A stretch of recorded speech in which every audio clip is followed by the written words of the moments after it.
Good afternoon, Chicago. I'm Sasha-Ann Simons, and this is Reset.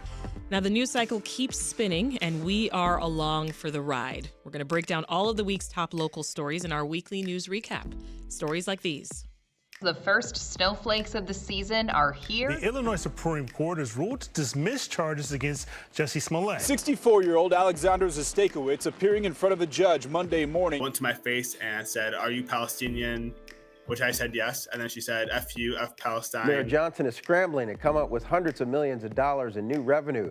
Today he proposed new taxes and savings and took a shot at his critics. Some individuals are having tantrums right now. It's time to grow up. And I can't do this alone. Our guest today to help me dig into the week's stories are Brandon Pope, anchor and host for CW26. Welcome back, Brandon. Good to be here. Great to see you. Loving the blazer. Oh, thank you. You know, hoodie blazer, that's my signature. Your combo.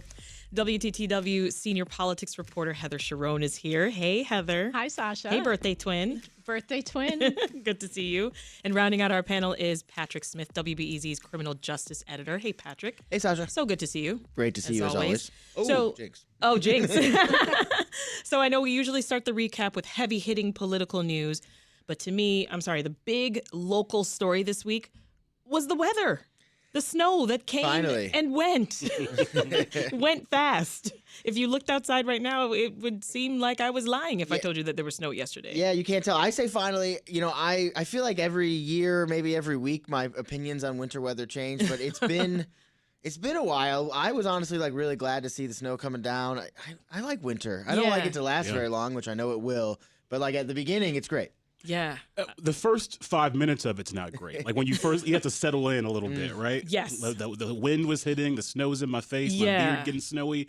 But I'm with you. It's pretty. It's beautiful. It's pretty to look at. When I don't have to go out in it, then I'm like, this is nice. That's the key. And you don't have to shovel it.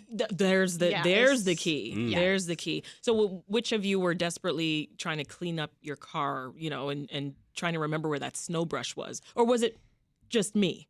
So if you don't know where your snow brush is, you need to think about living in Chicago, because you should know about where that is at all times, because a freak snowstorm could happen at any point. Yeah. But I had to drive through it, and it was deceptively heavy. Yeah. And I think it caught the city perhaps a little bit off guard, because we thought it wasn't going to accumulate. That's what we kept saying. We actually did a report the day before, but it's not going to stick. Right. And woke up and that was wrong. So I've got a little ranch house, and by the time you get all bundled up to go shovel, just doing our sidewalk is nothing. So I usually do kind of my next good neighbor. Well, it's just sort of I might as well if I'm gonna bother to do this at all. But my neighbor beat me to it this time and shoveled, and I honestly felt a little bad. I missed my ritual of going out there and shoveling. Well, the snow is gone, but the drop in temperatures seems here to stay. Brandon, you ready? I am ready. I'm a big guy. I love the cold. I need the cold. I need a little chill in the air, right? Yeah. I don't have a car, so I don't have the same struggles with the shoveling and all that type of stuff. But the frigid temps, like I said, I was jarred to start. Yeah. I was not fully prepared. I was walking out here with no gloves, walking 40 minutes to work with no hat on, like a madman. I was going to say, this Like is a madman. embarrassing that It you're is. It is. I should know. Yeah. And for folks who don't know, Brandon is bald. For those not seeing, yes, indeed. This is not a bald cap. This is real. This is not a bald cap. All right. Okay, let's get into the meat of this week's news, Heather.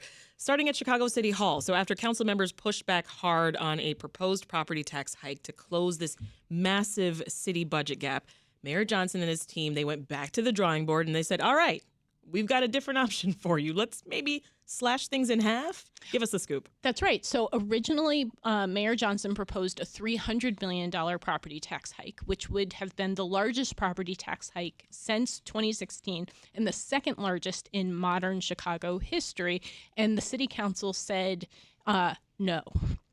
So that sent, to put it mildly, that sent everything back to the drawing board. And there have been a bunch of meetings behind closed doors at City Hall. And so on Tuesday, the mayor said, you know what, we can get this budget balanced with just $150 million in property tax hike. Yeah. But it's not clear to me that there are 26 members of the Chicago City Council who will vote to approve a property tax hike of truly any size. And that is problematic because the city needs to find somewhere in the neighborhood of $300 million to fill what's left of its massive, nearly $928 million budget gap. And really, the best way, the most effective way the city can raise revenue is to raise property taxes. But if the city council is saying, no, we're not going to do that, that means that they're going to have to raise likely a host of taxes and perhaps fees. So on the table is the garbage fee. Yeah. Right now, Chicagoans pay about $10 a month to get their garbage hauled away. That hasn't risen since 2016. Maybe that should go up. Maybe Chicagoans should have to pay a little bit more to lease computer programs. Like when you sign up for that Word subscription, the city gets a cut of those taxes. Now, that is a potential way to raise about $130 million, but that still leaves a big gap. So the question is can you sort of raise enough taxes to get to that $300 million? And is that acceptable to the city council members? Or are they going to balk at that too?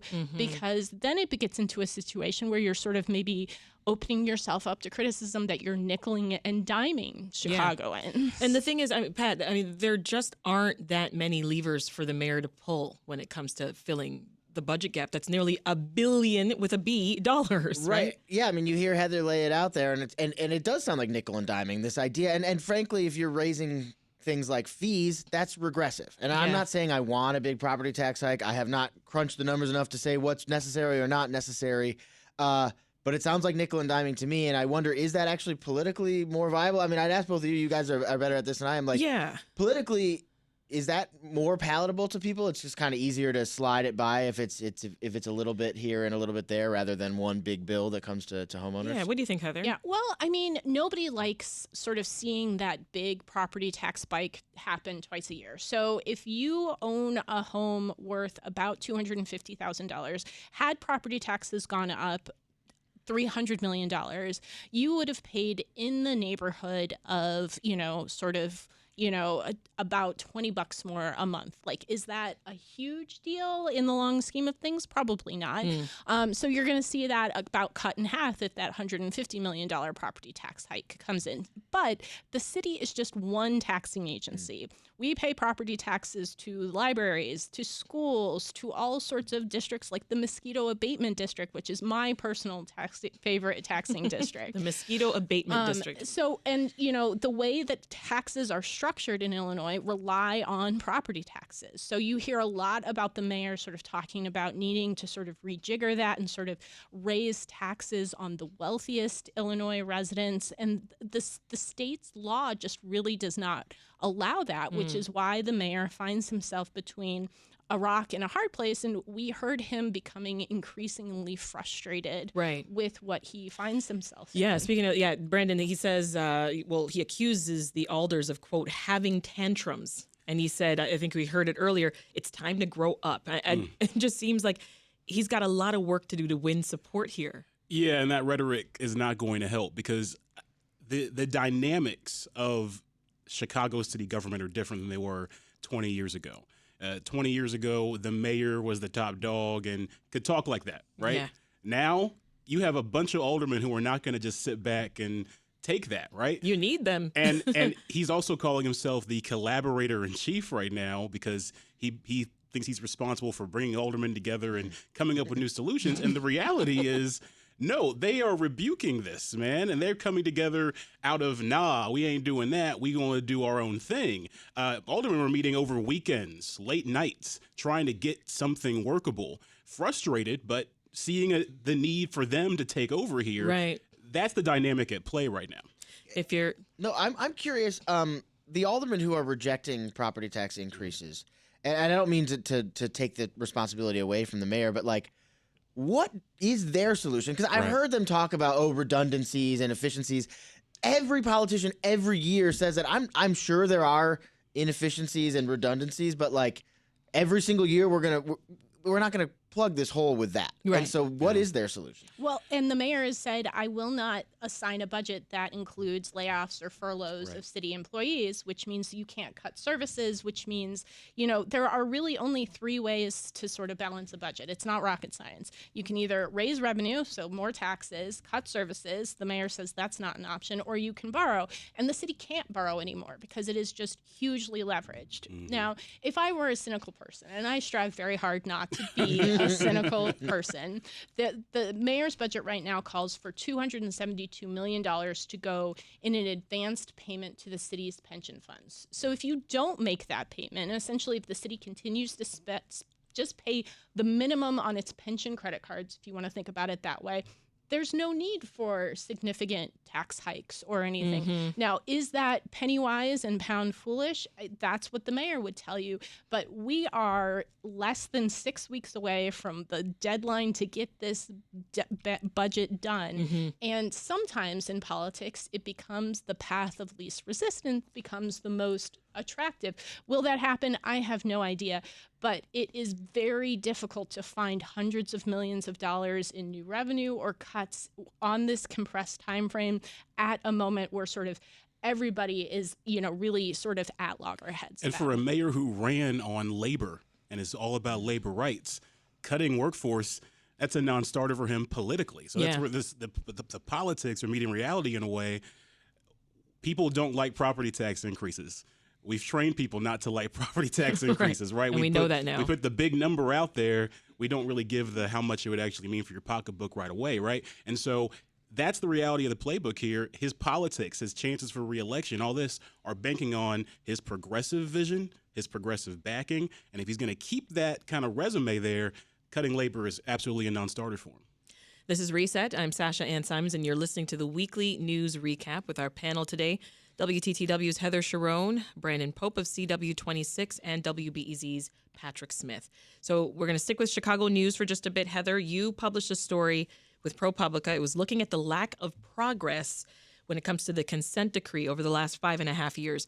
Now, that's the document that, of course, lays out mandatory reforms within the CPD. So tell us a bit about who you spoke with and what you found. Well, I worked on this with Vernal Coleman and Jared Rutecki, who's also at WTTW with me. And we wanted to do sort of a deep dive into the consent decree, which has cost Chicago taxpayers hundreds of millions of dollars over the past 5.5 years. It has been the subject of hundreds of meetings and have been the subject of hundreds more court hearings, but the city has only complied with 9% of the order in full. And unless we heard from reform advocates and people who are sort of keeping track of this, unless the city really takes a new approach to complying with these requirements, the city is on a path to be under this court order for the foreseeable future, decades. Now, this year alone, the mayor has set aside nearly $194 million to comply with this agreement. So you want to talk needing $300 million? Well, that's $200 million of it right there.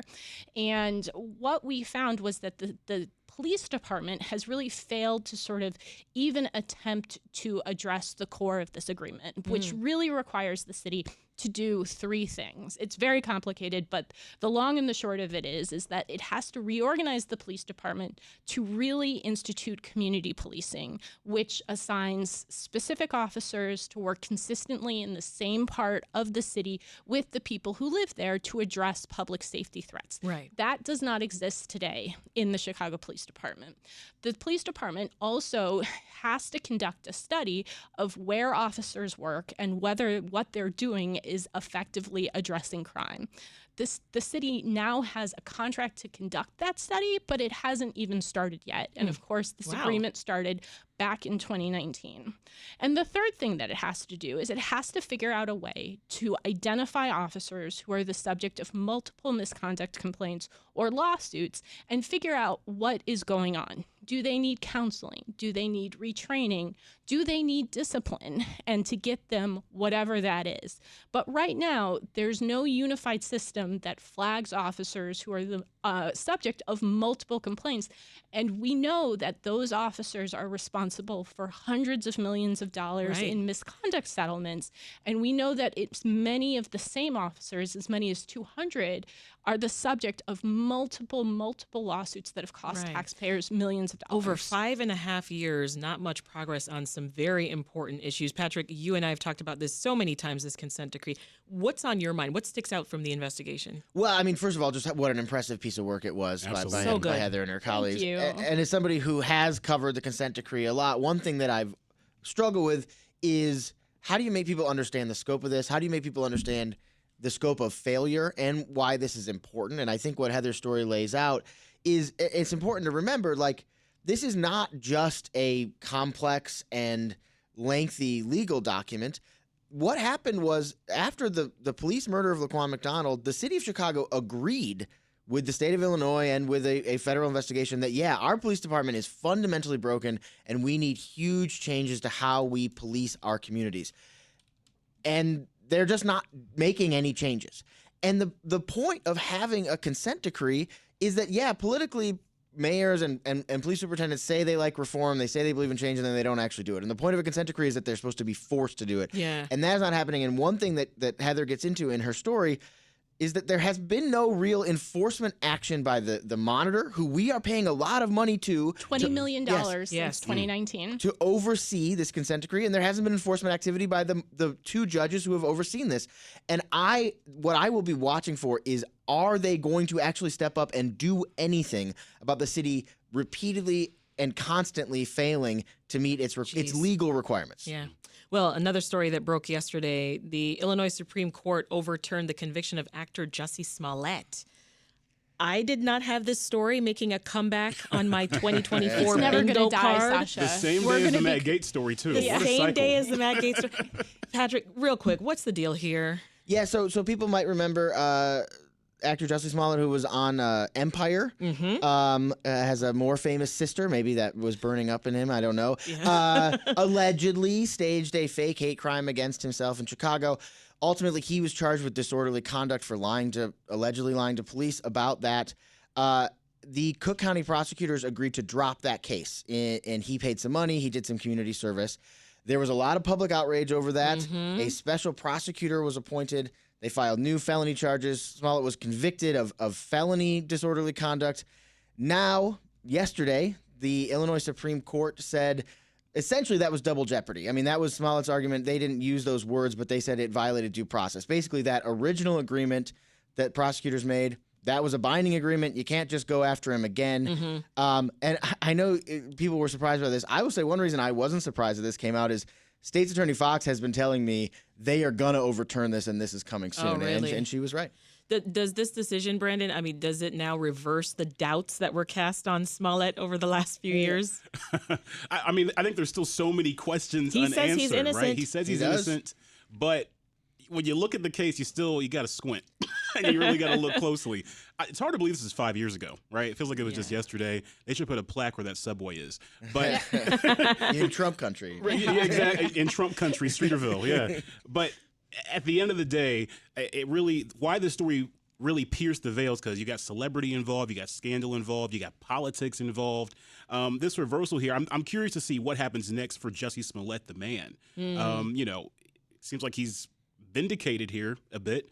Does he have a career after this? Does he go back into movie making? I wonder if Tyler Perry film? I was just going to say that if I'm an exec like a Tyler Perry, am I casting him in anything, or am I staying away because he seems like trouble? Yeah. Well, speaking of vindication, it's not just vindication, I think, for Smollett. It might be vindication for Kim Fox, Patrick. That is certainly how she sees it. I talked to her yesterday, and she sees this as, this is vindication that we had the right, whether you agree with the deal we struck with Smollett or not, we had the right to strike that deal. It was within our purview and within prosecutorial discretion.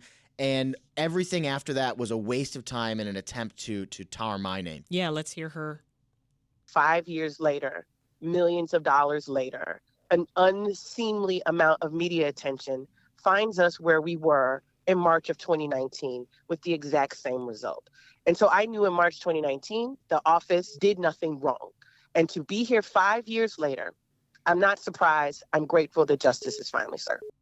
Anything else the Cook County State's Attorney had to say? Well, I think one thing that's really interesting, the special prosecutor Dan Webb, he said that there were misstatements, misleading statements by Fox, that there were operational failures by her and her office. State Attorney Fox says that's not true, and or that basically he had this broad overreach in this investigation.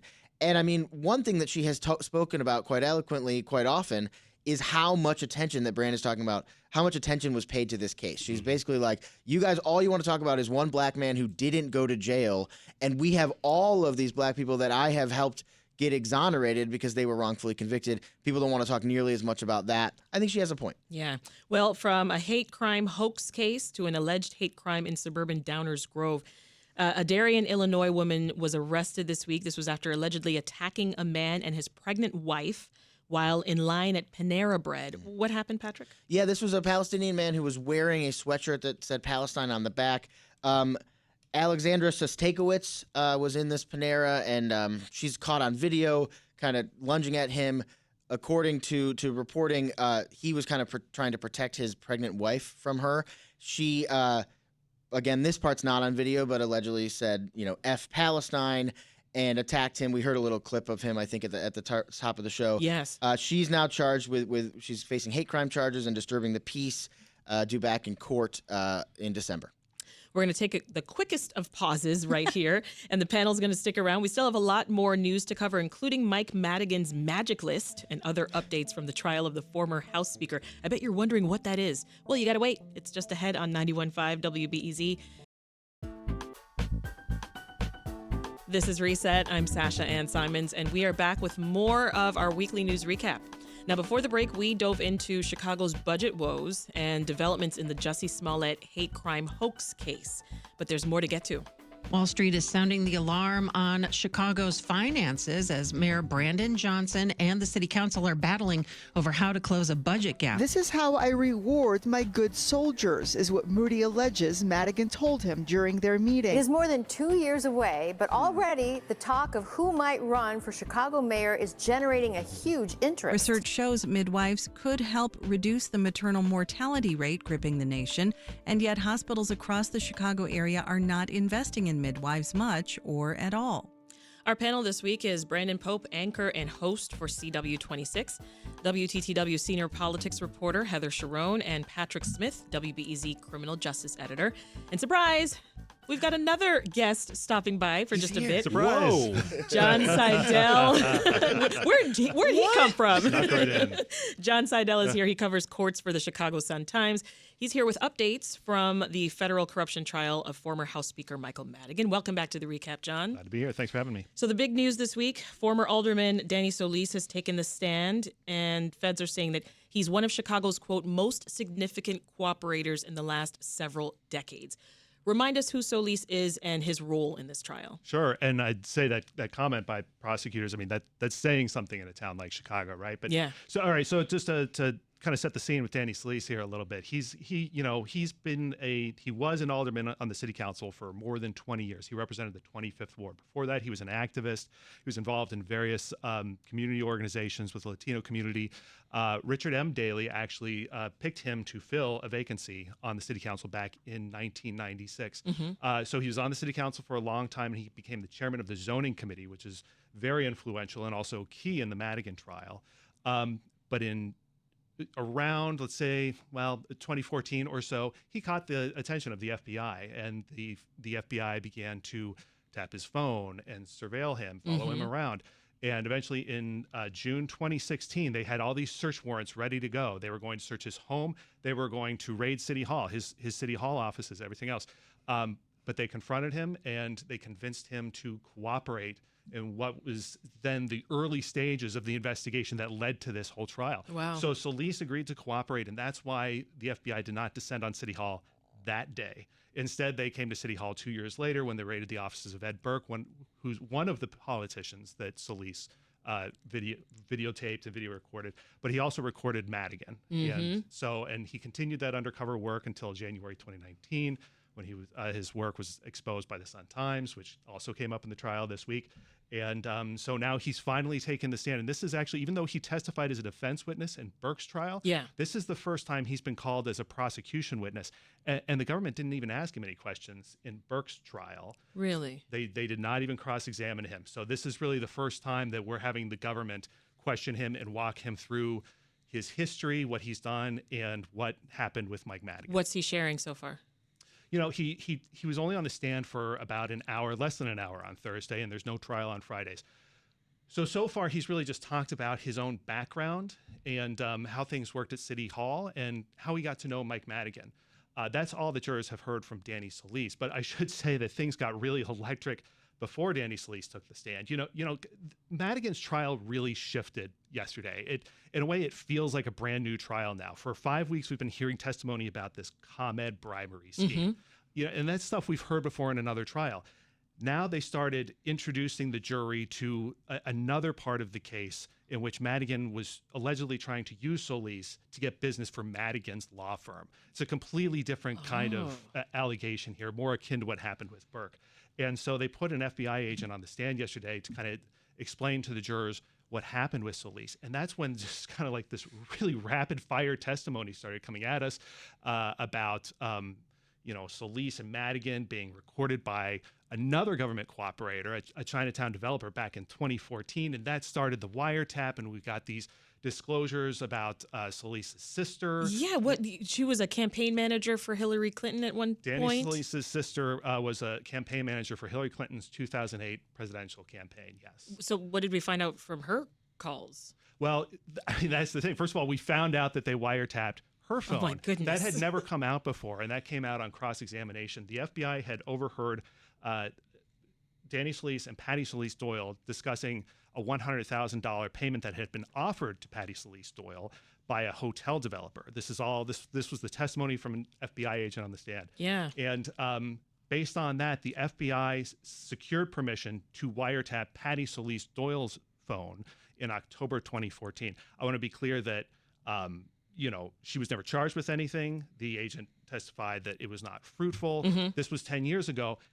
But it's still notable, you know, because of who she was, what she did, and who she might have been talking to. Right. Heather, I know you were watching this section of the trial. This was kind of a bombshell that we didn't even know existed out there, because the thing with federal investigations is that once the feds can prove to a judge they have probable cause to get up on somebody's phone, there's really no way of telling where it's going to lead. And I think that we all sort of took a deep breath knowing that this was, you know, sort of an avenue we didn't know that they had explored and could have been potentially explosive even if it wasn't. Yeah. But I think it's important to note that, you know, not only did Danny Solis agree to serve as a government informant to avoid being charged with really a whole host of criminal activities, including taking bribes as chair of the zoning committee, which he has admitted to, but that he did so and recorded not just Michael Madigan, but Alderman Ed Burke, who is currently serving a 2-year prison sentence right now.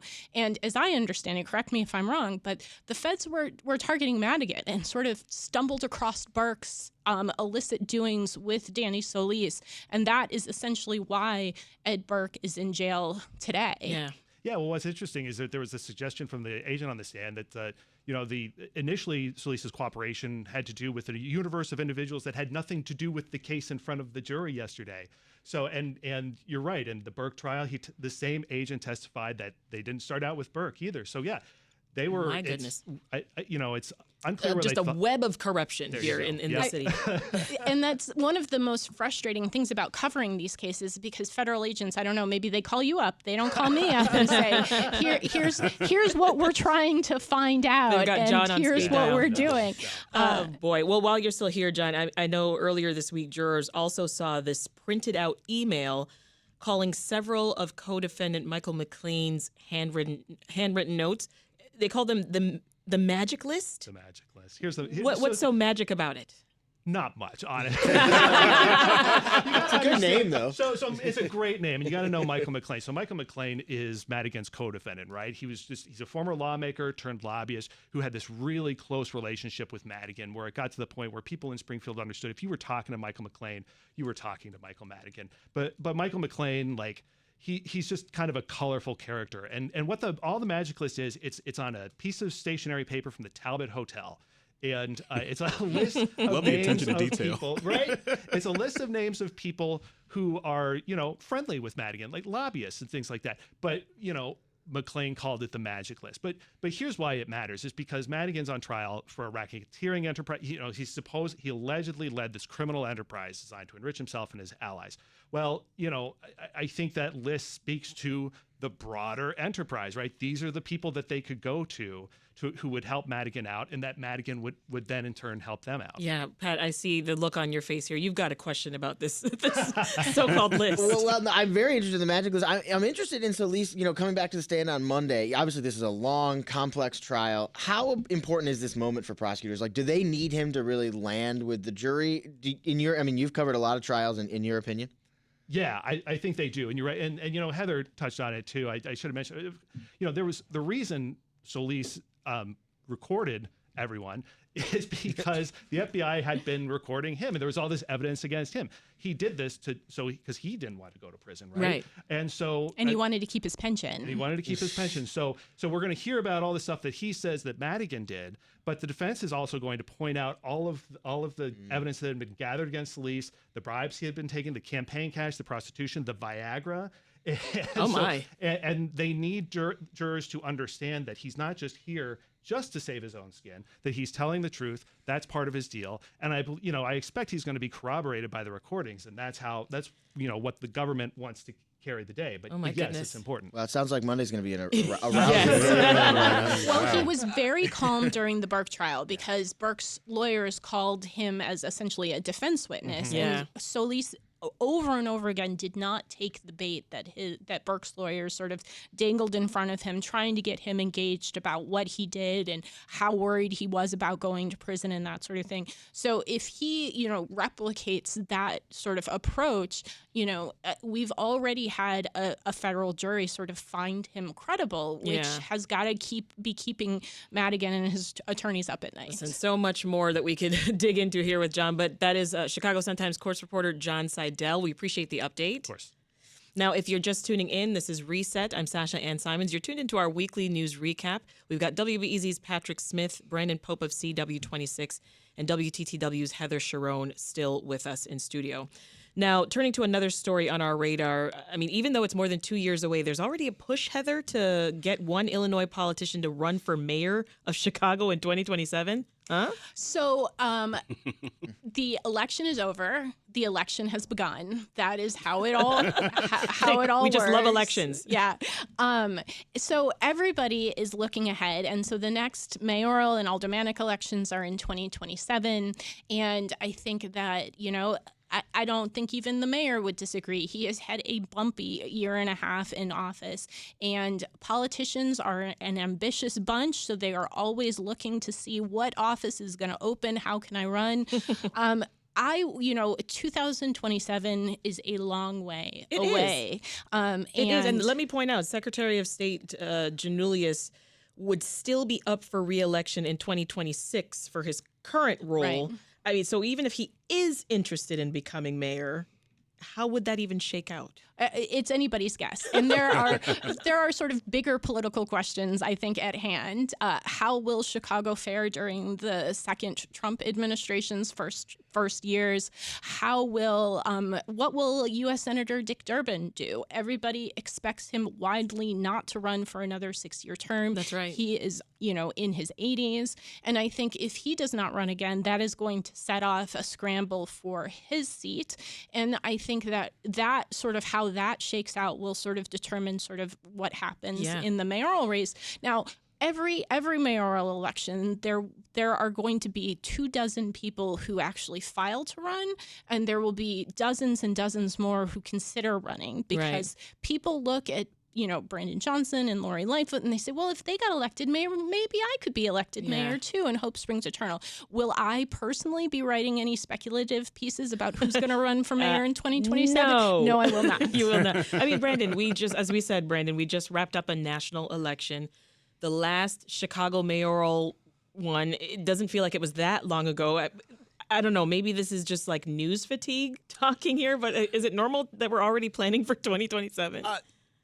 I would say it is normal in the sense that, like, shout out to Marianne Ahern for bringing this conversation to the forefront, because it's actually been happening for months. Like, I've been hearing this speculation, and they've been talking in their little rooms and Tavern on Rush and all this about, oh, maybe this guy, maybe we can kick in for this guy. And it's always going to happen. Yeah. This is always going to happen, whether the mayor is unpopular or not. Who's up next, right? And so it's the usual cast of suspects, right? It's people we've heard before in past cycles, people that we know are going to probably run again, like a Willie Wilson. Like those. Oh my gosh, I forgot about that. It's people like a J-Mal Green. I remember that free gas though. Many people do, So I say we can't put a lot of weight into this early talk. It's all talk at this point. All right, so Patrick, before we take a break here, another story on our radar: hospitals in Chicago. They've been investing less and less in midwifery. And this week, one local hospital abruptly cut ties with their midwives altogether. So just catch us up on what's going on at West Suburban Medical Center in Oak Park. Yeah, so West Suburban Medical Center in Oak Park, they just announced they're going to end, they're not going to allow midwives and family medicine physicians to deliver babies at the hospital. That it's going to take effect next week. This super abrupt severing of ties with a popular group of providers that have been working there for years. And, I think you mentioned at the top of the show, research shows that midwives tend to have low C-section rates and better outcomes for both parent and child. But this hospital is part of a trend, actually, of hospitals that are ending or not embracing, midwives or sort of alternatives to a lot birth. of pregnant people rely on midwives. I mean, myself included. I used midwives for both of my pregnancies. I mean, who is most impacted here by this move? It's women of color, pregnant people of color. They are not served well by our current, medical system. There's higher rates of complications and death in birth. And there's research that shows that midwives can help that. And particularly, this hospital in Oak Park was a place that people would come that served a lot of women of color. Yeah. And they're going to be affected by this. And I should say quickly, everything I'm saying is from our reporter, Kristen Schorsch, who covered this story. Time now for another quick pause, but Heather, Patrick, and Brandon are not going anywhere because I won't let them. I still want to talk about the Bears. Yeah, those two doors are locked. I still want to talk about the Bears, and I want to get some Thanksgiving hot takes from the panel, too. That's up next on Reset. And this is Reset. I'm your host, Sasha-Ann Simons. We're back with more of our weekly news recap, where we give you a closer look at the week's top stories across Chicago and Illinois. Before the break, we got an update on the federal corruption trial of former House Speaker Michael Madigan. And we learned why some are urging Illinois Secretary of State Alexi Giannoulias to run for mayor in the 2027 election. But we still have more to get to with our rock star panel of Chicago journalists, Brandon Pope, Heather Cherone, and Patrick Smith. So I want to start this part of the show looking ahead to next Thursday and Thanksgiving. Who's excited? I am. Yeah. It's food. Yeah. So, Newsweek came out with this map, and it shows the most popular Thanksgiving pies in each state. And in Illinois, it looks like it's pumpkin pie, which I think it's a bit too bland for my taste. Yesterday, though, on Reset, we had Chicago baker Martin Sorge stop by the studio. He put his own spin on it. Let's listen. I change up the crust, and I use a buckwheat short crust to give it a little interesting flavor. And then I add some candied pepitas and buckwheat kernels on top, because pumpkin pie is so smooth. You want a little crunch. So we had this on the show. I mean, some of it I think is actually still in the fridge. And it was good. Are you serious? Admittedly, it was really, really good. Okay. And so I wonder, what is your Thanksgiving dessert or pie hot take? Like, what's the best? Pecan is the best. That's my favorite. Oh, wow. That is my favorite. Patrick. And I don't Wow, you were so cool up until 3 seconds ago. I think that was a hot take. I didn't know that. Although I want to say, I don't want to be, I feel like weird being the fat guy being like all pie is good. All pie is good. Like pumpkin and apple aren't my absolute favorite, but they're good. Like who are we kidding here? That old debate of sweet potato versus pumpkin pie. Brandon, where do you fall? Well, I'm a sweet potato guy usually. I think pumpkin's fine. This little poll that went out there to the state of Illinois, I'm so confused. Did they talk to any black people? You've got a problem with the map? I don't think any black people were interviewed because they would have all said sweet potato, right? Like I'm shocked. Well, I don't bake, so shout out to my husband, who every Thanksgiving makes a pumpkin cheesecake. Oh, yes. Which I really think sort of, splits the difference between you want a little bit of pumpkin sort of in your Thanksgiving life, but it's cheesecake, so it's ultimately better. See, that I can do. Pumpkin cheesecake. All right, this isn't a hot take. This is a confession, and this is really a two Americas moment. I don't know if I've ever had sweet potato pie. Whoa. I mean it. Wow. I'm going to fix that. Okay, well, good. That sounds good. That's kind of why I'm saying this. Like, please, people, bring me sweet potato pie. You can have listeners ship sweet potato pies to WBEZ now. Trick. I have never had vanilla ice cream with cookie dough on top. If somebody could say really? that. I've never had it. Cherry cheesecake, I've never tasted that either. Wow. If someone could just send me, just a slice. So yesterday we talked pies on the show, and then the week prior we talked savory foods on the Thanksgiving table. So I want you to listen to what this guest is talking about here. This is an interesting way that he says his family makes the turkey. My dad, medical professional in the 90s, felt turkey was dry, felt turkey needed spice because he's Pakistani and they like spice.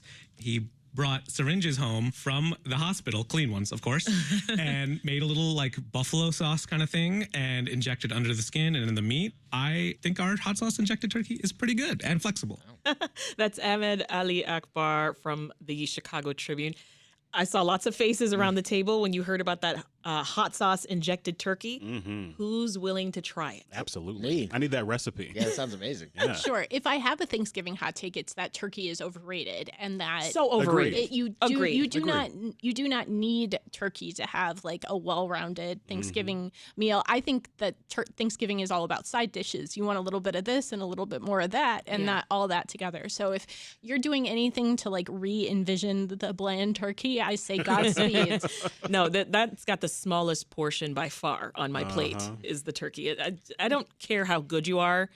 Your turkey's dry. I mean, a really good turkey. I got good. I got to defend my mom here. We deep fry a turkey every year at our place. Oh, okay. And that turns out pretty well. Fire department just be on standby. It's a hazard because you know who's deep frying it. It's the big guy. Yeah. Patrick out here representing the turkey is good crew. It is good. It can be good. I don't think it's inherently good. I mean, but I it can guess. be. You can doctor it up. Yeah. Needs a lot of doctoring. Yeah, I'm really like against you today. Like, so you're saying turkey's good. You've never had sweet potato pie. Like, I like pecan a lot pie. of tension in what this else is studio horrible right now. about your eating habits? I mean, probably everything. I don't know. Oh boy. Anyway, what goes with Thanksgiving better than some good old American football? Yeah. So while we're on the topic, I want to talk about the Bears because I know that. Womp womp. Wow, but they're playing. They've got a Thanksgiving morning game, right? My advice to everybody on Thanksgiving is enjoy your time with your family. Don't watch that Bears game. There's no use. The Bears are playing the Detroit Lions. Yeah, I am a Lions fan. And congratulations. Almost as strongly an anti-Bears fan, so this season has been delicious. I've got to admit, though, I'm nervous. The Lions don't handle mobile quarterbacks very well. I feel like the Bears are going to wake up at some point, but I hope they just kind of keep being a laughingstock. That's fun, too. I guarantee the Lions will win this game. Take it to the bank. I'll take it to the bank. The Bears have to play the Vikings this Sunday, go to the Lions, Niners, Vikings, close with the Lions again, the Seahawks, and Green Bay. They're not. They could lose all of those games. Heather, can we get some positivity from you for our home team? So I grew up a massive Bears fan. I could perform the Super Bowl shuffle for you here now. I will not. Okay. But it's for our YouTube audience, please. Yeah. It's painful, right? And I think it comes at a very bad time for the team politically because they want literally billions of dollars in subsidy from the state for a new stadium. Yeah. And that is a harder ask when you are just literally giving it away on the last play of games. Yeah. It just is. Speaking of that, I mean, the Bears are pushing for a new stadium outside of Soldier Field. So are the Chicago Fire, right? This week, the Fire are closing in on a short list of site options for their own soccer stadium. Now, I mentioned this on the show earlier in the week with Danny Ecker from Crane's Chicago Business, but I do want to hear your take. I mean, what is wrong with the stadiums that we have right now, and why does everybody want a new one? Can someone clear that up for me? You got to go stadium by stadium. Okay. I can't do that here. But I'll just say I get the Soldier Field stuff. Soldier Field is the worst NFL stadium in the NFL. So I understand why. Which taxpayers are still paying for, by and that's the way. part of the issue, too. But there's no home field advantage. There's no roof. That's the move nowadays. I get the angst there. The problem is they're trying to get us to pay all this money for a new one. Yeah. That's where it gets a little weird. I do think like for them and the White Sox, there should be a rule like you can't suck and ask for a bunch of money. Like you have to do one or Move the to other. pass. I think that would pass unanimously. I think it would. It's part of that. Like, okay, yeah, maybe Soldier Field isn't the best, but like you guys decided a while ago that you wanted to put this new spaceship on top and have taxpayers pay for it. We're still doing that. You don't get a do-over. New spaceship. Okay, so while we're getting in the holiday swing of things, the CTA holiday train and bus are back. Yay! So wholesome. Yes, it starts next Friday. I've never rode it. Oh my Me goodness. neither. What? Me neither. I've always wanted to. I did always wanted last to. year, and it was so much fun. It's gorgeous. I love it.